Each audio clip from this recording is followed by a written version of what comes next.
और दोस्तों, target with PS Parihar channel में आपका स्वागत है। आइए शुरू करते हैं और देख लेते हैं कि आज के दैनिक रोजगार समाचार भाग 2 के इस वीडियो में विद्यार्थी जीवन से संबंधित कौन कौन सी सूचनाएं हैं। तो वीडियो को जल्दी से लाइक कर दें, शेयर कर दें। जिन छात्रों ने चैनल को अभी भी सब्सक्राइब न किया हो तो जल्दी से सब्सक्राइब कर लें, ताकि आप लोगों को इसी प्रकार की ऑथेंटिक और सॉलिड अपडेट्स सबसे पहले मिलती रहे। आगे बढ़ने से पहले एक सूचना है उन विद्यार्थियों के लिए जो विद्यार्थी बिहार बीएड एंट्रेंस एग्जाम की तैयारी कर रहे हैं। वे सभी अभ्यर्थी चक्षु प्रकाशन की इस जबरदस्त बुक को ले सकते हैं, जिसे आप लोग यहाँ पर देख रहे हैं। ये कंप्लीट स्टडी गाइड है और इसमें सारा का सारा जो सिलेबस है वो कवर किया गया, जिसे आप लोग यहाँ पर देख सकते हैं।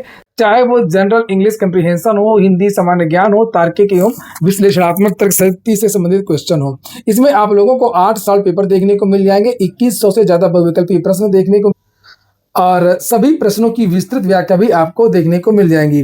चक्षु प्रकाशन की ये जो बेस्ट बुक है आप लोगों को सभी कापी किताबों की दुकानों में मिल जाएगी, और अगर आप लोग ऑनलाइन मंगवाना चाहते हैं तो उसके लिंक मैंने डिस्क्रिप्शन बॉक्स और कमेंट बॉक्स दोनों जगह उपलब्ध करा दी। आप लोग चाहें तो उसको ऑनलाइन भी मंगवा सकते हैं। बिहार बीएड की चक्षु प्रकाशन की और भी पुस्तकें आती हैं, जैसे आप लोग अभी स्टडी गाइड देख रहे थे, इसी तरीके से इनका एक प्रैक्टिस सेट भी आता है जिसमें 20 प्रैक्टिस सेट और 8 शॉर्ट पेपर मिलते हैं। इसकी भी लिंक मैंने डिस्क्रिप्शन में उपलब्ध करा दी है। अगर आप लोग चाहें तो इस पुस्तक को भी ऑनलाइन मंगवा सकते हैं। चलिए हम लोग बात करते हैं, सबसे पहले बीएड की ही बात कर लेते हैं। बिहार बीएड एग्जाम की तैयारियां तेजी से चल रही हैं। लिखा सूबे के 300 से अधिक केंद्र पर होगी बीएड प्रवेश परीक्षा। 2 वर्षीय बीएड प्रवेश परीक्षा 300 से अधिक केंद्र पर होगी। परीक्षा के राज्य नोडल अफसर प्रोफेसर संजय कुमार ने बताया कि ललित नारायण मिथिला विश्वविद्यालय की वेबसाइट पर फर्जी लिंक जारी करने वाले पर साइबर थाने में एफआईआर दर्ज कराई जाएगी, और भी बहुत सारी बातें यहाँ पर बताई गई। वहीं पर अन्य समाचार पत्र में जानकारी दी गई है कि बिहार के विश्वविद्यालयों में बीएड कोर्स में एडमिशन के लिए आयोजित होने वाली संयुक्त प्रवेश परीक्षा सीईटी बीएड इस समय चर्चा का विषय बनी, और चर्चा आवेदन के लिंक को लेकर के है। तो आवेदन का लिंक एक्चुअली में एक्टिव हो गया था। फिर बाबा साहेब भीमराव अंबेडकर बिहार विश्वविद्यालय मुजफ्फरपुर इस बार ये एग्जाम कराएगा, और बहुत जल्द आप लोगों को नोटिफिकेशन देखने को मिले। अगली जो सूचना है वो है टीजीटी पीजीटी भर्ती को लेकर।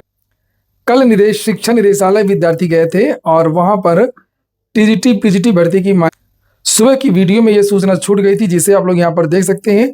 लिखा नई शिक्षक भर्ती में देरी से चिंतित बेरोजगार।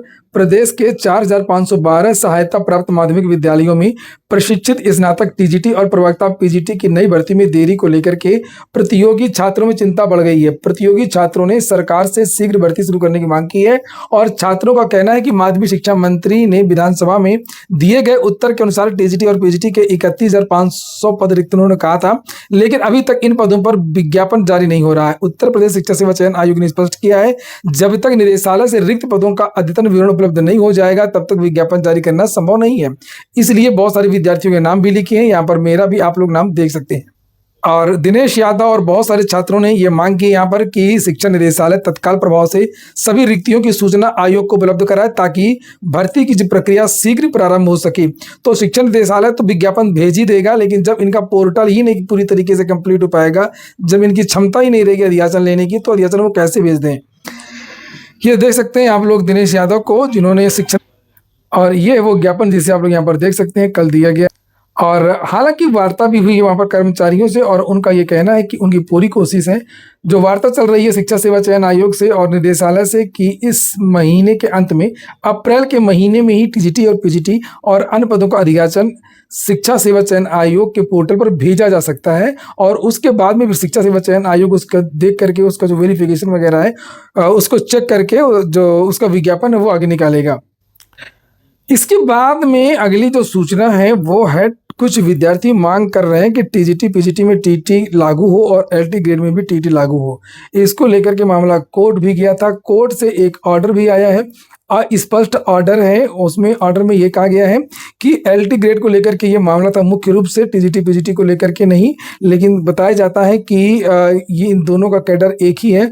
और एलटी ग्रेड को लेकर कोर्ट ने एक जो आदेश दिया था 2 अप्रैल को, उसमें हाईकोर्ट ने यह कहा था कि उत्तर प्रदेश लोक सेवा आयोग एलटी ग्रेड का जो नोटिफिकेशन है उसमें स्पष्ट रूप से नहीं लिखा है 9 से 10 के लिए ये भर्ती है, तो एलटी ग्रेड के नोटिफिकेशन में बदलाव किया जाए, और जो भर्ती की नियमावली है उसमें संशोधन किया जाए, उस नियमावली में भी त्रुटि है। तो हाई कोर्ट का जो ये ऑर्डर है जो 2 अप्रैल को आया था, इसको जो अखिलेश यादव इसकी मुख्य याचिका करता है, उन्होंने कल आयोग यानी कि उत्तर प्रदेश लोक सेवा आयोग में भी ये हाई कोर्ट का ऑर्डर रिसीव करवाया और शिक्षा निदेशालय में भी दिया कि आप लोग ये नियमावली में जो संशोधन वाली बात है, ये नियमावली में संशोधन करिए।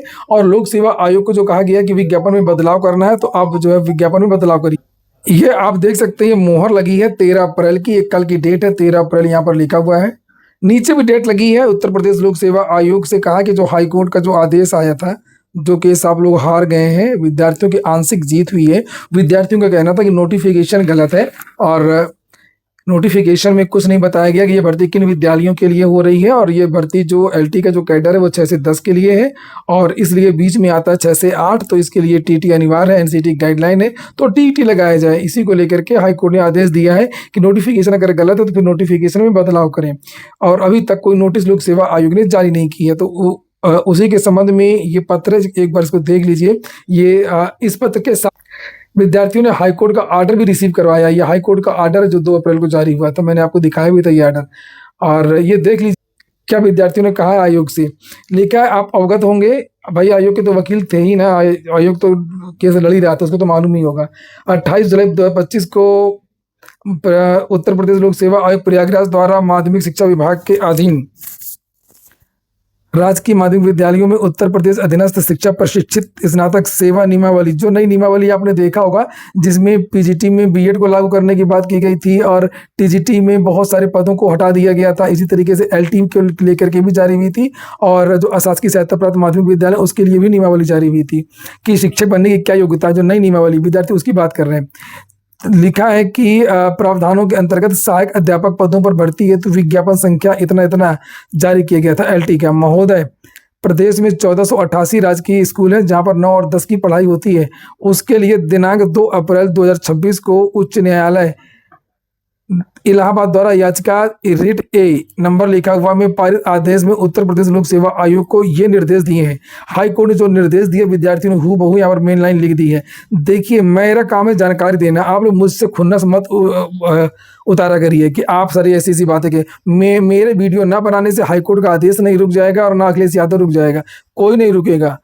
ठीक है, बस ये मेरे कहने का मतलब है कि आपको सही नॉलेज मिल जाए, आप लोग जान जाएं, आपके छोटे भाई हैं या आप लोग जो भी लोग हों, टेट कर लें, बीएड कर लें, अगर आवश्यक है तो। नहीं है तो कोई बात नहीं, अगर आपको कॉन्फिडेंस तो वो एक अलग बात है। मेरा काम है केवल जानकारी देना, प्रत्येक पक्ष की जानकारी देना। और बहुत सारे लोग हैं जिन्होंने आपको अभी तक हमेशा से गुमराह करके रखा है, आपको कोई नॉलेज नहीं रहा है। और ये चीज़ें देखने को मिली थी जब प्रवक्ता भर्ती में बीएड लागू हो गया था। कोई छात्र नेता ने आपको बताया था कि बीएड लगने वाला है, किसी ने नहीं बताया, सबने गुमराह किया, नहीं लगने दूंगा, नहीं लगेगा, लागू हो गया ना। लेकिन मैंने आपको सही जानकारी दी थी, तो मेरा काम है आपको सही जानकारी देना, गुमराह नहीं करना। चाहे वो भर्ती को नोटिफिकेशन की व्याख्या हो, हाईकोर्ट के आदेश की व्याख्या हो या अन्य चीज़ें हो जो नियमावली शासनादेश वगैरह सरकार के जारी होते रहते, तो इसमें बुरा नहीं लगना चाहिए किसी भी विद्यार्थी। जैसे आपका अच्छा मित्र कौन है जो आपकी हमें हाँ करे, आप गलत करें तो भी हाँ करे, आप अच्छा करें तो भी हाँ करे। नहीं, अच्छा मित्र वो है जो आपको सही सलाह दे कि ये कपड़ा आप पे नहीं फपता है, ये बात आप पे को नहीं बोलनी चाहिए, बाल कटवा लो भाई। ये नहीं हाँ भाई बहुत तुम हीरो लग रहे हो, किसी पोजीशन में हीरो लग रहे हो, तो क्या वो अच्छे मित्र हैं? नहीं, वो आपको गुमराह करते हैं। और बड़े अफसोस की बात है कि लोग आजकल ऐसे ही लोगों को, जो चाटुकार टाइप के जो लोग हैं, हाँ में हाँ करते रहते, उन्हीं को पसंद भी करते हैं। खैर देख लीजिए, मैं अपना काम करता रहूँगा। और यहाँ पर जो जानकारी है ये कल लोक सेवा आयोग को दिया गया है कि हाईकोर्ट ने जो आदेश दिया है उसको आप लोग पूरा कर रहे हैं कि नहीं कर रहे हैं। इस आदेश में एक कमी भी है। कमी ये है कि आदेश में डेट नहीं दी गई है। जैसे हाईकोर्ट के जो आदेश आते हैं ना, 2 हफ्तों के अंदर, 4 हफ्तों के अंदर, 6 हफ्ते के अंदर अब ये करिए, तो उसी का लोक सेवा एक फ़ायदा उठा रहा है अभी तक, चूँकि इसमें कोई टाइम लिमिट दी नहीं गई है कि इतने दिन के अंदर नोटिफिकेशन में बदलाव करिए, तो अभी तक इस आयोग ने किया नहीं है। लिखा है, we direct the commission to issue corrigendum, मतलब शुद्धि पत्र clarifying that the advertisement related to recruitment of teachers for the class 9th and 10th for the purpose the state will issue necessary instruction. नीचे यहाँ पर हिंदी में भी लिखा है, हम आयोग को निर्देश देते हैं कि वह शुद्धि पत्र जारी करें जिसमें यह स्पष्ट किया जाए कि विज्ञापन कक्षा 9 और 10 के शिक्षकों की भर्ती से संबंधित है। इस संबंध में राज्य आवश्यक निर्देश जारी करेगा। तो सरकार जारी करे, उसके बाद में लोक सेवा आयोग जारी करे, जैसे भी है। और ये उच्च न्यायालय का ये आदेश है। तो अब ये जो नोटिफिकेशन जो जारी होगा तो वो 9 और 10 विद्यार्थियों का ये कहना है कि भाई ये कैसे हाईकोर्ट के कहने से ही थोड़ी हो जाएगा, पहले नियमावली में भी संशोधन करें। नियमावली में भी संशोधन की बात हाईकोर्ट के इसी आदेश में की गई, उसको लेकर के यहाँ पर ये जानकारी दी गई है, जिसे आप लोग देख सकते हैं। इसका हिंदी अनुवाद यहाँ पर नीचे लिखा हुआ है कि एनसीटीई द्वारा दिनांक 23 अगस्त 2010 के अधिसूचना में निर्धारित आवश्यक योग्यता के अनुसार भर्ती की गई है या कम से कम भर्ती अधिसूचना द्वारा इसकी प्रक्रिया शुरू की गई। इसलिए प्रतिवादी यह नहीं कह सकते हैं कि कक्षा 9 और 10 कक्षा 6 से 8 तक पढ़ाने वाले शिक्षकों के पदों पर कोई रिक्ति ही नहीं है। विशेष रूप से तब तक जब अपर शिक्षा निदेशक द्वारा दिए गए हलफनामे में यह स्वीकार किया गया कि 904 ऐसे संस्थान हैं जहां पर कक्षा 6 से 8 की कक्षा चलती हैं। तो जब मामला कोर्ट में गया था तो सरकार और आयोग की तरफ से, निदेशालय की तरफ से यही कहा गया था कि 6 से 8 के जो जीआईसी हैं उनकी संख्या 904, इनसे हमारा कोई मतलब नहीं है। और जहाँ पर 9 से 10 की भर्ती हो रही है एलटी की, वहाँ की हमने विज्ञापन निकाला है और इसी को लेकर के उन्होंने कहा कि इसका शुद्धिपत्र जारी करें। तो यहाँ पर नीचे लिखा है कि 28 जुलाई 2025 की भर्ती अधिसूचना जो नोटिफिकेशन जारी हुआ था में भर्ती की जाने वाले उम्मीदवारों कक्षा संबंधी भर्ती की आवश्यकता निर्दिष्ट नहीं है। इसलिए हमने नियम 8 उत्तर प्रदेश अधीनस्थ शिक्षा प्रशिक्षित स्नातक श्रेणी सेवा नियमावली में यथा संशोधित नियम 8 में एक कमी दिखाई दे रही है। वो जो उनका भर्ती नियमावली है, पूछताछ पर श्री शरण ने प्रस्तुत किया कि निर्देश दिए जाने पर राज्य को संशोधन प्रस्तावित करना होगा। इसलिए हम निर्देश देते हैं कि नियम 8 में उल्लिखित योजनाओं के अतिरिक्त टीटी पास को आवश्यक योग्यता के रूप में शामिल किया जाए। अब यहाँ पर हाईकोर्ट का लोक सेवा आयोग की पुरानी भर्ती को लेकर के तो कहा गया है कि हाँ चलिए ठीक है, उसमें संशोधन करिए, लेकिन यहाँ पर यह भी कहा गया है कि जो नियमावली है ये उत्तर प्रदेश अधीनस्थ शिक्षा सेवा नियमावली, ये इसमें संशोधन करिए कि जो योग्यताएं बीएड और स्नातक उसके साथ में टीईटी को भी आवश्यक योग्यता के रूप में शामिल किया जाए। तो सरकार अलग से कैडर बना करके टीटी लागू करेगी या संपूर्ण एलटी या टीजीटी में लागू करेगी, जो भी निर्णय लेना हो सरकार निर्णय ले और नोटिफिकेशन में बदलाव करे। इसको लेकर के इन विद्यार्थियों ने यहाँ पर अखिलेश यादव मुख्य याचिकाकर्ता है, इन्होंने ये ज्ञापन दिया है। और इन्होंने ये ज्ञापन केवल यहाँ पर ही नहीं दिया है, ये ज्ञापन कल निदेशालय में भी दिया है। ये अब तो आप अभी उत्तर प्रदेश लोक सेवा आयोग देख रहे थे, और सेम यही जो ज्ञापन है ये अपर शिक्षा राजकीय है, ये निदेशालय 13 अप्रैल यहाँ पर भी दिया है कि निदेशालय से कि आप लोग भी इसमें कुछ करिए, चूँकि नियमावली तो वहीं यहीं से बनेगी, नियमावली आयोग थोड़ी बनाएगा। वहीं पर टीईटी को लेकर के एक और आज के समाचार पत्र में एक न्यूज है जिसे आप लोग देख सकते हैं। टीईटी अनिवार्यता को लेकर के फिर से मामला कोर्ट गया था, जिसको खारिज कर दिया गया है और ये कहा गया है कि कक्षा 1 से लेकर के 8 तक के सभी सरकारी शिक्षकों को शिक्षक पात्रता परीक्षा टीईटी पास करने की अनिवार्यता से राहत मिलने का सा नजर नहीं आ रहा है। सर्वोच्च न्यायालय ने 10 अप्रैल को Uttar Pradesh junior high school teacher association की रिट याचिका को पूरी तरीके से खारिज कर दिया। न्यायमूर्ति दीपांकर दत्ता और न्यायमूर्ति सतीश चंद्र शर्मा की खंडपीठ ने कहा कि याचिका में इस कोर्ट के पहले दिए गए फैसले को ही चुनौती दी गई, इसलिए इसमें कोई दम नहीं है। टीईटी किन भर्तियों में लागू होगा नहीं लागू होगा इस बहस में मैं नहीं जाऊंगा, लेकिन मैं आप सभी विद्यार्थियों से इतना कहूंगा कि हर विद्यार्थी जो भी शिक्षक भर्तियों की तैयारी कर रहा हो, चाहे वो प्राइमरी हो और चाहे वो जूनियर हो या टीजीटी और पीजीटी के विद्यार्थी हो, टीईटी के इस समय आवेदन आ गए हैं, बीएड वाले आवेदन कर सकते हैं। तो आप लोग सब लोग हो सके तो टीटी कर लीजिए। आज के वीडियो में इतना ही। पूरा वीडियो सुनने के लिए बहुत बहुत धन्यवाद।